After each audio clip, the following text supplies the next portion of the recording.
ایک حدیث یاد آئی بڑے زمانے بعد، میرے نبی فرمائیں گے یا اللہ میری امت کا حساب میرے حوالے کر دے، تو اللہ تعالیٰ فرمائیں گے کیوں؟ تو عرض کریں گے یا اللہ میں چاہتا ہوں ان کا حساب میں لے لوں تاکہ ان کو شرمندہ نہ ہونا پڑے۔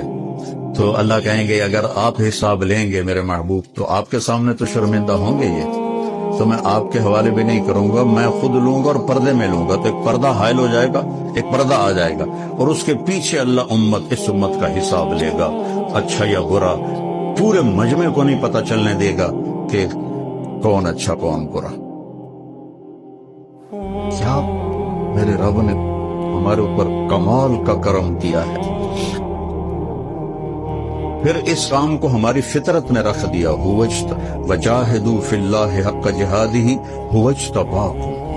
اشتباہ کہتے ہیں کسی مخصوص کام کے ماہر کو اس کے ذمہ کام سپرد کرنا۔ تو اللہ تعالیٰ کہہ رہا ہے میرے راستے میں جہاد کرو۔ کیوں یا اللہ؟ کہ تم اس کام کے اہل ہو۔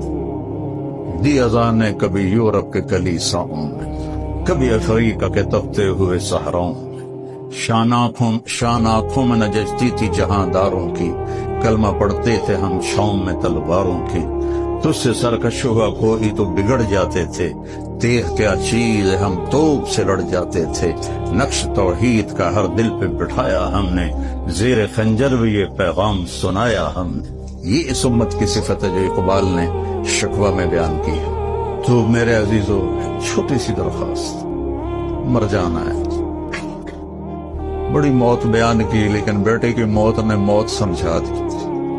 موت کیا چیز؟ زندگی ہے یا کوئی طوفان ہے، ہم تو اس جینے کے ہاتھوں مر چلے، آتی جاتی سانس کا عالم نہ پوچھ، جیسے دوری دھار کا خنجر چلے۔